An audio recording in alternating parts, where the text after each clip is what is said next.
Hello viewers, today we will discuss about the population changes in United States.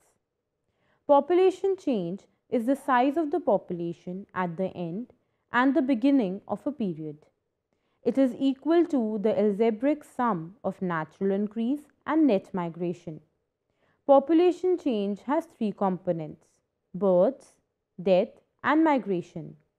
As people are born, die or move, their total numbers in an area change.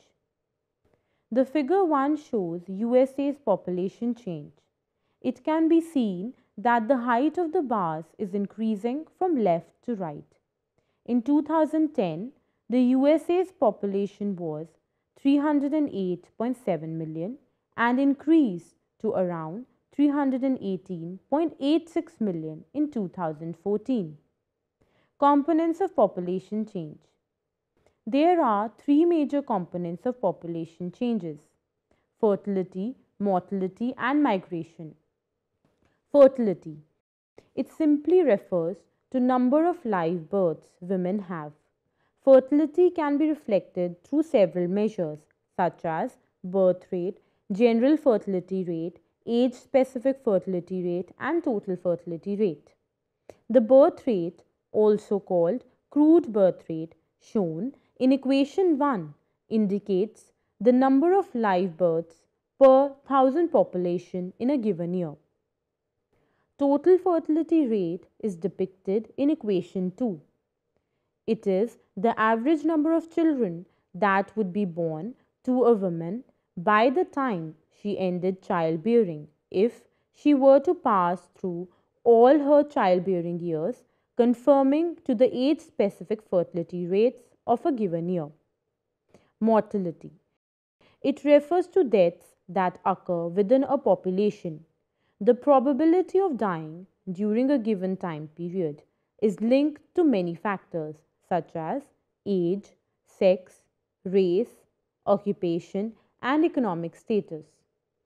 Infant mortality rate, shown in equation 3, is the number of deaths of infants under age 1 per thousand live births in a given year. Maternal mortality rate, explained in equation 4, is the number of women who die as a result of complications from pregnancy or childbearing in a given year per 1 lakh live births in that year. Migration. It is the geographic movement of people across a specified boundary for the purpose of establishing a new permanent or semi-permanent residence. Along with fertility and mortality, migration is a very important component of population change. The terms immigration and emigration are used to refer to movements between countries, that is, international migration. The parallel terms in-migration and out-migration are used for movement between areas within a country, that is, internal migration. Equation 5 shows the net migration rate. This shows the net effect of immigration and emigration on an area's population expressed as an increase or decrease per 100 population of the area in a given year. The balancing equation is shown in equation 6. This is the most basic method of calculating numerical population change over time. The population change is measured as the sum total of natural increase and net migration rate. Natural increase is the surplus or deficit of births over deaths in a population in a given time period. Table 1 shows the trends in the birth and death rate and growth rate of population between 1950 and 2010. The birth rate per thousand declined from around 24 to 13 per thousand in 2010. However, the death rate declined from 9.6 to 8.3 per thousand in 2010. The net immigration rate has increased during the same period. The growth rate reduced to 9.7 in 2010. Population size and growth. The USA's population has increased each decade since the inaugural census of 1790, when there was 3.9 million people living in the United States. By 1920, the census had recorded more than 100 million people, and by 1970, USA had passed the 200 million mark. The 2010 census shows that USA's population exceeds 300 million. Although the pace of population growth has slowed as compared with 1900s, the increase in population from 2000 to 2010 was the third largest in USA's history. United States population growth fluctuated during the 20th century, ranging from a low of 7% during 1930s to a high of 19% during the 1950s. The 10% growth since 2000 continues the relatively steady population growth in the United States since the 1940s, the decade that marked the beginning of the post-World War II baby boom. At 309 million people, the United States remained the world's third largest country.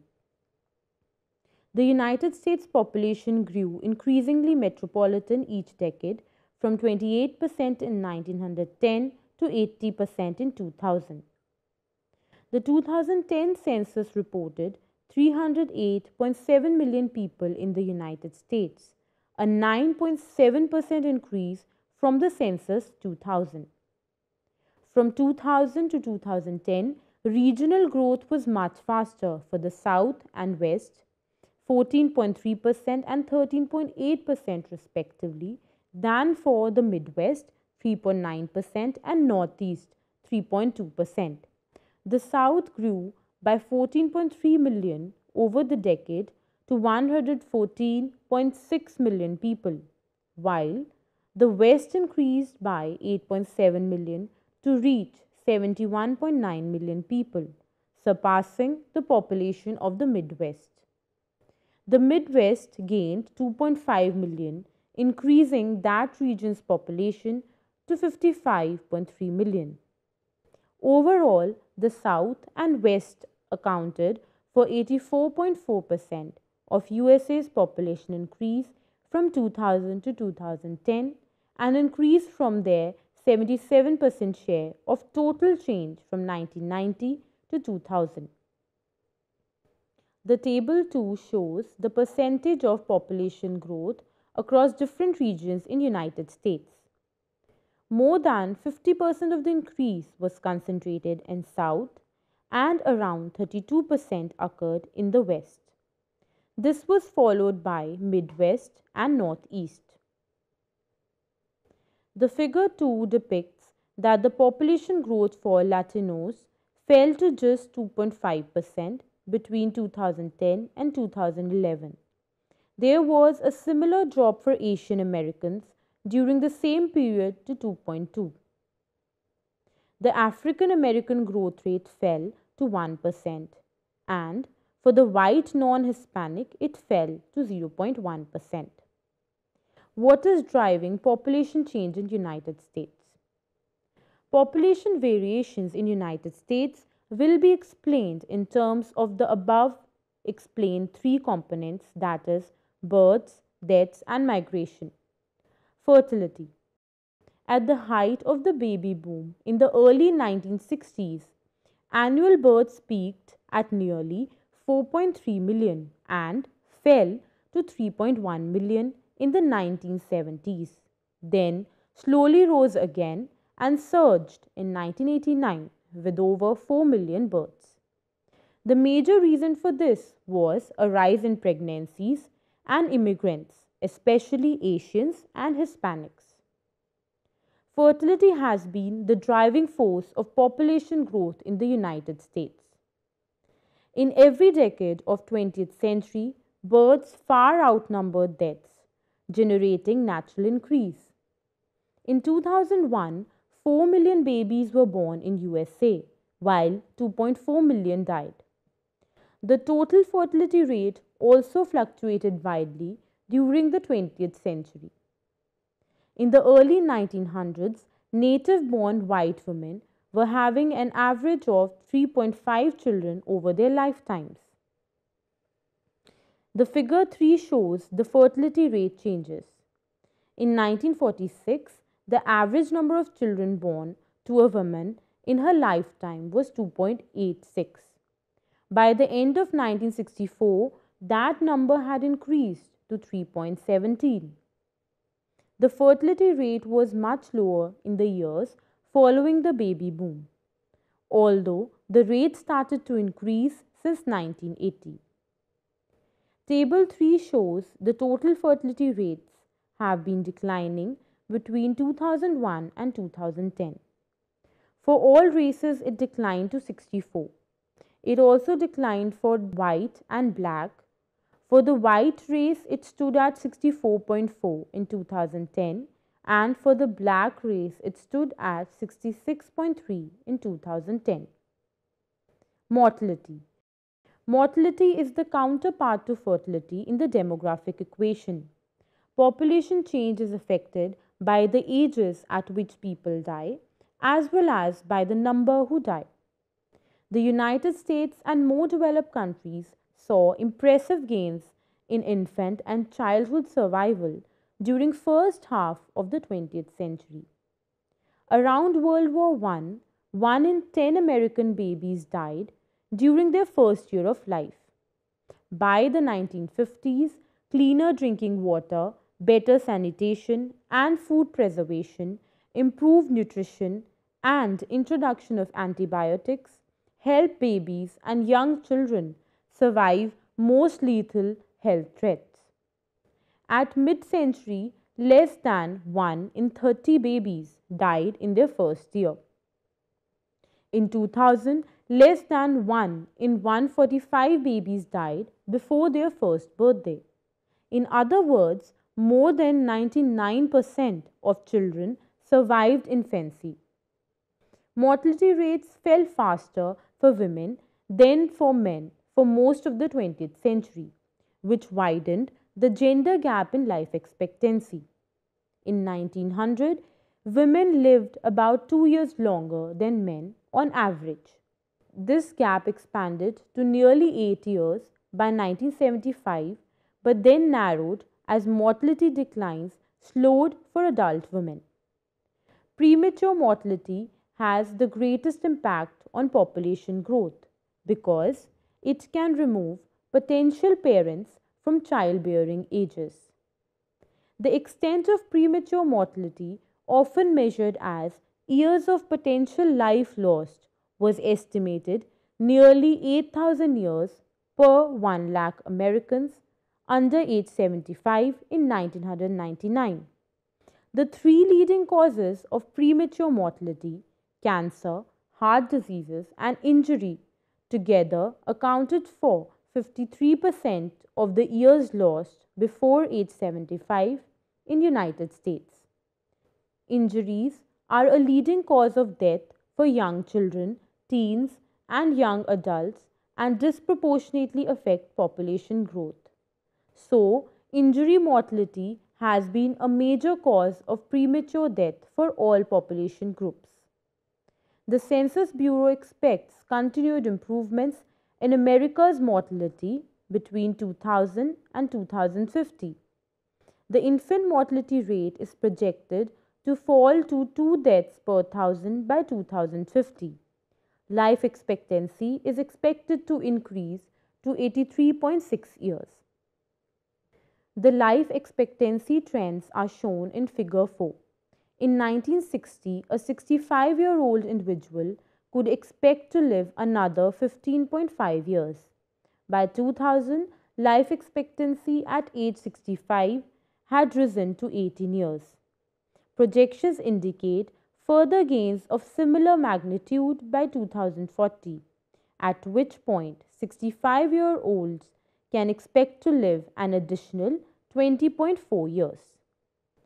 Immigration.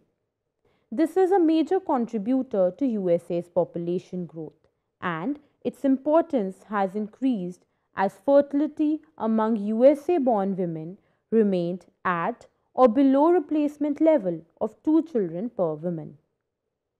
Immigration accounted for about one-third of USA's population growth in the 1980s and for an increased share during 1990s. Between 2000 and 2001, immigration contributed about 40% of growth.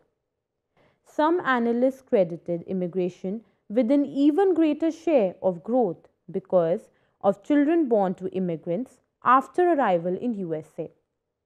About one-fifth of the babies born in 2000 had a foreign mother.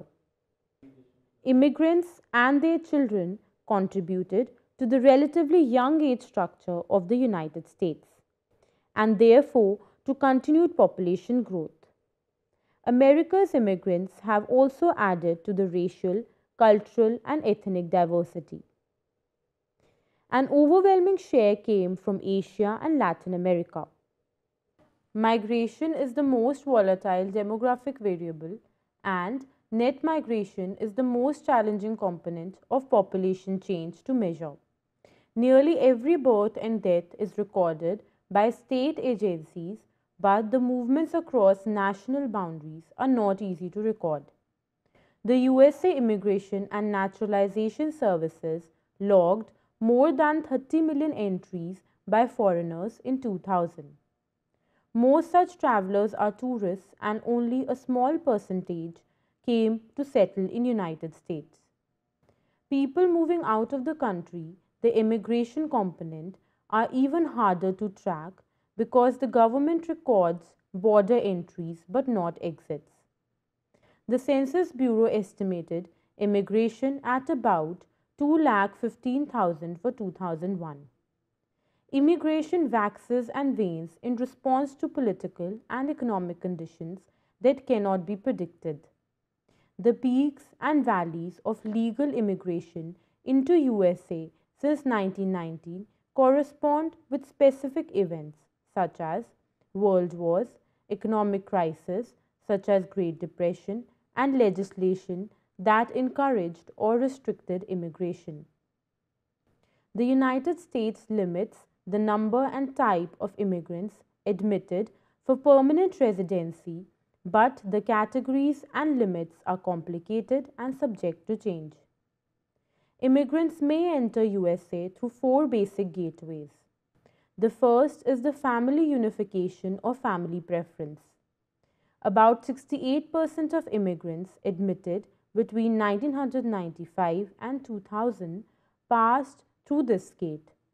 The second gateway is for immigrants admitted for economic and employment reasons. Employment-based immigration includes workers with special skill or abilities in the art or sciences, business executives, clergy, and wealthy investors, as well as farm laborers and other low-skilled or unskilled workers. Between 1995 and 2000, 12% of legal immigrants entered under employment preference category. The third major gateway is for refugees and asylees who are granted safe haven in the USA because they face persecution or personal danger in their home countries. About 11% of the immigrants admitted from 1995 to 2000 were refugees and asylees. The fourth gateway admits foreigners under other miscellaneous categories, predominantly as diversity immigrants. Through an annual lottery, the diversity category admits about 50,000 immigrants annually from the underrepresented countries, especially in Europe and Africa. Between 1995 and 2000, about 6% of immigrants entered under this category. Between 1995 and 2000, an average of about 7,70,000 people were granted legal resident status each year. It is projected that net migration will range between 8 lakh and 1 million annually until 2050. The United States is likely to remain world's leading destination for international migrants, although the size of annual flow will vary depending upon conditions in USA. The table 4 shows the phenomena of migration in terms of numbers of immigrants and emigrants in numbers. During 2001 to 2009, the number of immigrants was 94 crores 58,000 and immigrants was 28 crores 2,000. This translates to net migration of 66 crores 56,000. In 1931 to 1941, the number of immigrants exceeded the number of immigrants. The figure 4 shows that from 1950 to 2010, the United States population increased by a total of 98%. From 1950 to 2010, the world population increased from 2.5 billion to 6.9 billion, or by 174%. In the future, the global population is expected to increase from 6.9 billion in 2010 to 9.6 billion in 2050, or by 38%. Conclusion: the prospect of an increasing population and an additional 100 million Americans by 2050 worries some environmentalists. A few have joined traditionally conservative xenophobes and anti-immigration activists in calling for a national policy to slow population growth by severely limiting immigration. It is also felt that the Americans who favor larger families are not taking responsibilities for their detrimental contribution to population growth and resource shortages.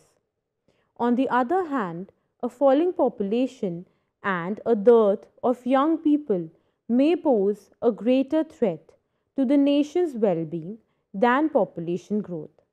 Thank you. We will meet again with another interesting topic. Till then, goodbye.